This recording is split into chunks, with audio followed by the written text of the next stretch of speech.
Hello నమస్తే. Welcome to YS TV Telugu.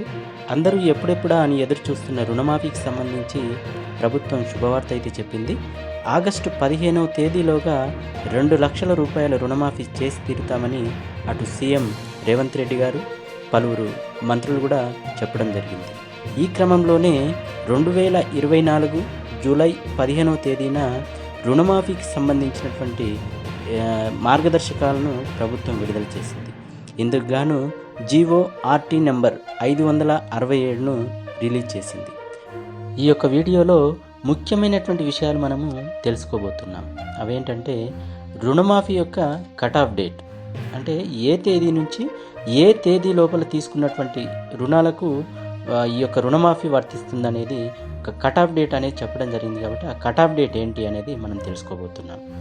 2, ఈ యొక్క 2 లక్షల రుణమాఫీ ఎవరెవరికి వర్తిస్తుంది? 3, ఎవరెవరికి ఈ యొక్క రుణమాఫీ అనేది వర్తించదు, అందుకు సంబంధించి ఏమైనా మినహాయింపులు ఉన్నాయా? 4, రుణమాఫీకి సంబంధించి అమలు చేసేటువంటి అధికారులు ఎవరు, నోడల్ అధికారులు ఎవరు, ఏదైనా సమస్య వచ్చిందనంటే దాన్ని పరిష్కరించడంలో బాధ్యులైనటువంటి అధికారులు ఎవరు, రైతులు ఏదైనా సమస్య ఉంది రుణమాఫీ కాలేదు అని చెప్పేసానంటే అందుకు ఎవరిని కలవాల్సి ఉంటుంది, వాళ్ళ సమస్యని ఎట్లా పరిష్కారం చేసుకోవాల్సి ఉంటుంది అనే విషయాల గురించి మనం పూర్తిగా తెలుసుకునే ప్రయత్నం అయితే చేద్దాం. మొదటగా మనం ఇప్పుడు చెప్పినటువంటి ఈ 4 అంశాల గురించి మనం తెలుసుకున్న తర్వాత ఇంకేదైనా ఉన్నా కూడా దాని గురించి తెలుసుకునే ప్రయత్నం అయితే చేద్దాం. మొదటగా కట్ ఆఫ్ డేట్. ఈ యొక్క 2 లక్షల రుణమాఫీకి సంబంధించి కట్ ఆఫ్ డేట్ ఏంటంటే డిసెంబర్ 12, 2018 సంవత్సరం నుంచి డిసెంబర్ 9, 2023 ఇది కట్ ఆఫ్ డేట్. ఈ మధ్య ప్రాంతంలోనే, అంటే ఈ తేదీల మధ్య, అంటే 2018 నుంచి 2023 వరకు ఈ తేదీలు ఏవైతే ఉన్నాయో ఈ తేదీల మధ్య తీసుకున్నటువంటి రుణాలకి ఇది వర్తిస్తుంది అన్నట్టు. ఇది 2 లక్షల రుణమాఫీకి సంబంధించిన కట్ ఆఫ్ డేట్. ఈ యొక్క 2 లక్షల రుణమాఫీ ఎవరెవరికి వర్తిస్తుందంటే తెలంగాణలో భూమి కలిగి ఉన్న ప్రతి రైతు కుటుంబానికి ఈ 2 లక్షల రూపాయల రుణమాఫీ పథకం వర్తిస్తుంది. బ్యాంకుల నుండి రైతులు తీసుకున్నటువంటి పంట రుణాలకు ఈ పథకం వర్తిస్తుంది. అంటే మొదటగా మనం చెప్పుకున్నటువంటి కట్ ఆఫ్ డేట్ ఏదైతే ఉంటుందో ఆ తేదీల మధ్యన బ్యాంకుల నుంచి రైతులు తీసుకున్నటువంటి పంట రుణాలకు ఈ పథకం వర్తిస్తుంది. అదేవిధంగా 2018 డిసెంబర్ 12వ తేదీ నుంచి 2023 డిసెంబర్ 9వ తేదీ వరకు మంజూరైనటువంటి పంట రుణాలు, రెన్యువల్ అయినటువంటి పంట రుణాలకు ఈ యొక్క 2 లక్షల రూపాయల రుణమాఫీ పథకం వర్తిస్తుంది. ఈ యొక్క రుణమాఫీ పథకం కింద ప్రతి రైతు కుటుంబం 2 లక్షల వరకు రుణమాఫీకి అర్హులు. మొత్తంగా 2018 డిసెంబర్ 12వ తేదీ నుంచి 2023 డిసెంబర్ 9వ తేదీ ఈ మధ్యలో రైతులు ఎవరైతే పంట రుణాలు తీసుకుంటారో వారందరికీ కూడా ఈ యొక్క రుణమాఫీ పథకం అనేది వర్తిస్తుంది. చివరగా 2023 నాటికి, అంటే ఈ తేదీల మధ్యన ఎవరైతే రుణాలు తీసుకుంటారో కట్టకుండా బకాయి ఉంటారు కదా, ఆ బకాయి ఉన్నటువంటి ఎట్లా కన్సిడర్ చేస్తారంటే, ఎట్లా తీసుకుంటారంటే 2023 డిసెంబర్ 9వ తేదీ నాటికి మీరు అప్పుగా తీసుకొని కట్టలేకుండా ఉన్నటువంటి అప్పు మొత్తం ఎంతైతే ఉంటుందో ఆ అప్పు ప్లస్ దాని మీద వేసినటువంటి వడ్డీ కూడా కలిపి మొత్తం ఎంతైతే ఉంటుందో ఆ మొత్తానికి గరిష్టంగా 2 లక్షలు మించకూడదు. అట్లా ఉన్నదానికి ఈ రుణమాఫీ పథకం అనేది వర్తిస్తుంది. ఉదాహరణకి ఒక రైతు 2 లక్ష రూపాయలు రుణం తీసుకున్నారు. 2019వ సంవత్సరంలో పంట రుణం తీసుకున్నాడు, దాన్ని రెన్యువల్ కూడా చేస్తూ వచ్చాడు. చివరగా 2023 డిసెంబర్ 9వ తేదీ నాటికి ఆ 1,00,000 రూపాయలు తీసుకున్నటువంటి లోన్ ఎంతైతే ఉందో ఆ 1,00,000 రూపాయలు బ్యాంకు కట్టలేదు. కట్టకపోయేసరికి దాని మీద బ్యాంకు వాళ్ళు వేసినటువంటి వడ్డీ ఒక 20,000 అయింది అని చెప్పేసి అనుకుంటే ఆ 1,00,000 రూపాయలు ప్లస్ ఈ వడ్డీ 20,000 రూపాయలను 1,20,000 రూపాయలు ఈ రుణమాఫీ కింద మాఫీ కావడం జరుగుతుంది. ఒకవేళ రైతు 2019 సంవత్సరంలో 1,50,000 రూపాయలు రుణంగా తీసుకున్నాడు, పంట రుణంగా తీసుకున్నాడు అనుకుంటే దాని మీద వేసినటువంటి వడ్డీ, ఉదాహరణకు ఒక 70,000 వడ్డీ వేశారు అని చెప్పేసానంటే రుణం అప్పుగా తీసుకున్న మొత్తం ఎంత? 1,50,000 రూపాయలు.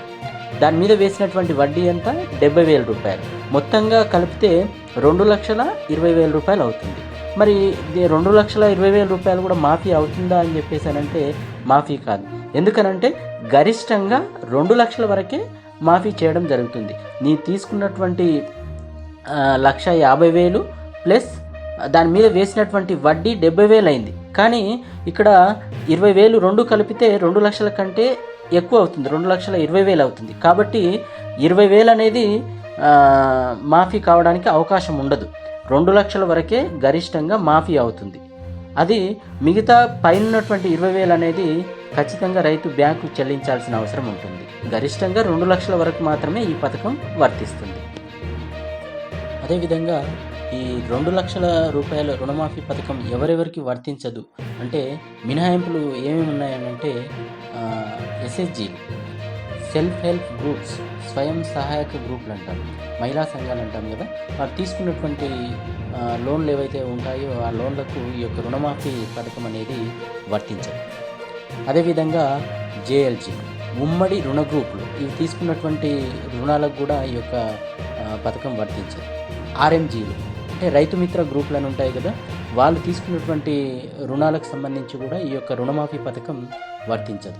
అదేవిధంగా ఎల్ఈసిఎస్ అంటే కౌలుదారులు ఎవరైతే ఉంటారో ఆ కౌలుదారులకు కూడా ఈ యొక్క రుణమాఫీ పథకం వర్తించదు.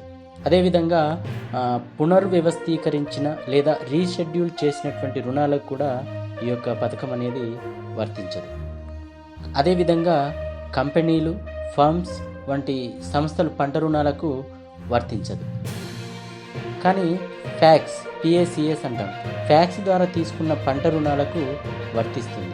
అదేవిధంగా కేంద్ర ప్రభుత్వం అమలు చేసేటువంటి పిఎం కిసాన్ మినహాయింపులను అవి కూడా పరిగణలోకి తీసుకొని ఈ యొక్క రుణమాఫీ పథకం అమలు చేయడం జరుగుతుంది.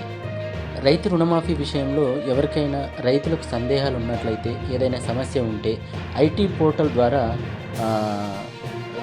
కంప్లైంట్ అనేది రేజ్ చేయడానికి అవకాశం ఉంది, కంప్లైంట్ ఫిర్యాదు చేయడానికి అవకాశం ఉంటుంది. అదేవిధంగా మండల స్థాయిలో ఈ యొక్క రుణమాఫీలో ఏదైనా ఇబ్బందులు ఉన్నా, సమస్యలు ఉన్నా హెల్ప్ చేయడానికి సహాయ కేంద్రాల వద్ద కంప్లైంట్ చేసినా కూడా ఆ యొక్క సమస్య పరిష్కారం చేయడానికి అవకాశం ఉంటుంది. ఈ విధంగా ఐటీ పోర్టల్ ద్వారా కానీ లేకపోతే మండల స్థాయిలో సహాయ కేంద్రాలు ఏవైతే ఉంటాయో వాళ్ళకు ఫిర్యాదు చేసినట్లయితే ఆ యొక్క సమస్యలను ఆ యొక్క అధికారులు పరిశీలించి ఆ యొక్క సమస్యలను సంబంధిత అధికారులు 30 రోజుల్లోగా మీరు ఎప్పుడైతే దరఖాస్తు చేస్తారో, ఫిర్యాదు చేస్తారో ఆ సమస్యకు సంబంధించి ఆ తేదీ నుంచి 30 రోజుల్లోపు పరిష్కరించి మళ్ళీ ఎవరైతే అభ్యర్థులు ఉంటారో, ఫిర్యాదు చేసి ఉంటారో వాళ్ళకు తెలియజేయాల్సిన అవసరం ఉంటుంది. ఈ యొక్క రుణమాఫీ పథకం అమలు ఏ విధంగా అవుతుందనంటే, ఈ రుణమాఫీ పథకానికి సంబంధించి ప్రతి బ్యాంకులో ఒక నోడల్ అధికారి ఉంటారు.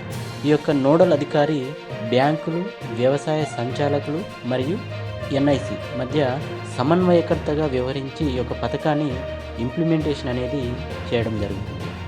అయితే ఇక్కడ ఆధార్ నెంబర్ అనేది మస్ట్గా తీసుకోవడం జరిగింది. బ్యాంకులో రైతులకు రుణ ఖాతాకు ఆధార్ నెంబర్ అనేది లింక్ చేసి ఉంటాం. అదేవిధంగా పాస్బుక్ డేటాబేస్లో కూడా ఆధార్ అనేది ఉంటుంది. అదేవిధంగా రేషన్ కార్డు కూడా ఆధార్ లింక్ చేయబడుతుంది. ఈ మూడింటిని పరిగణలోకి తీసుకొని ఆధార్ అనేది సరిగ్గా ఉన్నట్లయితే ఈ యొక్క రుణమాఫీ అనేది వర్తింపజేస్తారు. ఇలా కరెక్ట్గా ఉన్న రైతులకు అర్హత గల రుణమాఫీ మొత్తాన్ని డీబీటీ పద్ధతిలో నేరుగా రైతుల రుణ ఖాతాలకు జమ చేయబడుతుంది. కానీ ఫ్యాక్స్ విషయంలో, ఫ్యాక్స్ అంటే పిఏసిఎస్ అంటాం కదా, ఫ్యాక్స్ అంటే ప్రైమరీ అగ్రికల్చర్ సెంటర్స్ అనుకుంటా, ప్రాథమిక వ్యవసాయ కేంద్రాలు. ఈ ఫ్యాక్స్ విషయంలో రుణమాఫీ మొత్తాన్ని డిసిసిబి లేదా బ్యాంక్ బ్రాంచ్కి విడుదల చేయబడుతుంది. ఆ బ్యాంకు వారు రుణమాఫీ మొత్తాన్ని ఫ్యాక్స్లో ఉన్నటువంటి అంటే ప్రాథమిక వ్యవసాయ కేంద్రాల్లో ఉన్నటువంటి రైతులు ఎవరైతే ఉంటారో ఆ యొక్క రైతుల ఖాతాలో రుణమాఫీ మొత్తాన్ని జమ చేస్తారు. ఇక్కడ ఇంకో విషయాన్ని కూడా మనం అర్థం చేసుకోవాలి. ఇక్కడ మార్గదర్శకాల్లో ఒక పాయింట్ ఏముంది అని అంటే, రుణమాఫీ కుటుంబం ఆధారంగా కుటుంబానికి 2 లక్షలు అని చెప్పేసి అనుకున్నప్పుడు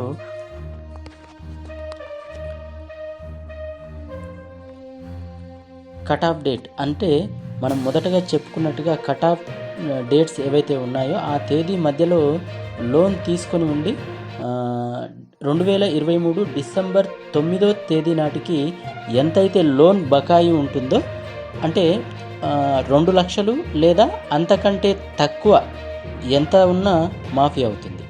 2 లక్షలు లేదంటే అంతకంటే తక్కువ ఎంత ఉంటే అంత మాఫీ అవుతుంది.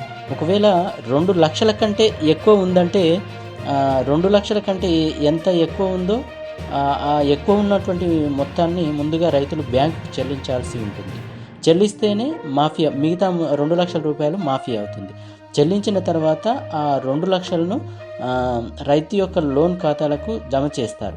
అది కూడా కుటుంబంలో ముందుగా మహిళలకు మాఫీ చేస్తారు. అందులో మళ్ళీ తక్కువ ఉన్న వాళ్ళది ముందు, ఆ తర్వాత కొంచెం ఎక్కువ ఉన్న వాళ్ళది మాఫీ చేయడం జరుగుతుంది. ఉదాహరణకు ఒక కుటుంబంలో భర్త, భార్య, కొడుకు. భర్త పేరు మీద 1,00,000 రూపాయల లోన్ ఉంది బకాయి, భార్య పేరు మీద 80,000 రూపాయల బకాయి ఉంది, కొడుకు పేరు మీద 1,00,000 రూపాయల బకాయి ఉంది. ఆ తేదీ నాటికి ఏదైతే 2023 డిసెంబర్ 9వ తేదీ నాటికి బకాయి ఉంది. వీటి మీద ఈ మూడింటి మీద ఇంట్రెస్ట్ వచ్చేసి ఇది కూడా 1,00,000 రూపాయలు ఉంది. దాని మీద మొత్తం 3,80,000 రూపాయలు బకాయి ఉంది. అయితే ఇప్పుడు ప్రభుత్వం ఇచ్చేటువంటి రుణమాఫీ ఎంత? 2 లక్షలు. మరి 2 లక్షల కంటే ఇక్కడ ఎంత ఎక్కువగా ఉంది? అసలు వడ్డీ ఈ కుటుంబం పేరు మీద 2,80,000 అప్పు ఉంది, వడ్డీ వచ్చేసి 1,00,000 రూపాయలు, మొత్తం 3,80,000 రూపాయలు ఉంది. కానీ ప్రభుత్వం మాఫీ చేసేది 2 లక్షల వరకు.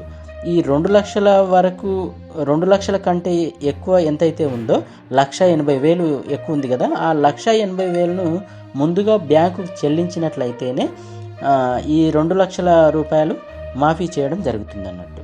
అట్లా 1,80,000 ఎక్కువ, 2 లక్షల కంటే ఎక్కువ ఉన్న మొత్తాన్ని బ్యాంకుకు చెల్లించిన తర్వాత ఈ 2 లక్షల రూపాయలు రుణగ్రహీతలు ఎవరైతే ఉన్నారో వాళ్ళ ఖాతాలో వేయడం జరుగుతుంది. అది కూడాను ముందుగా ఆడవాళ్ళ పేరు మీద ఏదైతే లోన్ ఉంటుందో ముందు వాళ్ళది మాఫీ చేసిన తర్వాత మిగతా మొత్తాన్ని మాఫీ చేయడం జరుగుతుంది. అది గరిష్టంగా 2 లక్షల వరకు.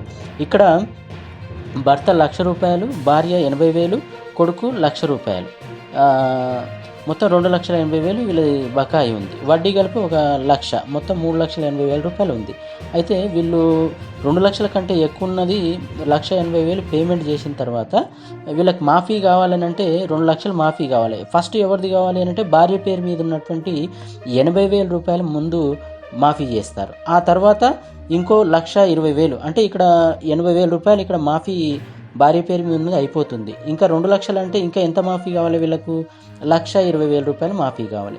1,20,000 రూపాయలు తర్వాత భర్త పేరు మీద ఉన్నది, తర్వాత కొడుకు పేరు మీద ఉన్నది. ఈ విధంగా 2 లక్షల రూపాయల వరకు ఆ కుటుంబానికి మాఫీ చేయడం జరుగుతుంది.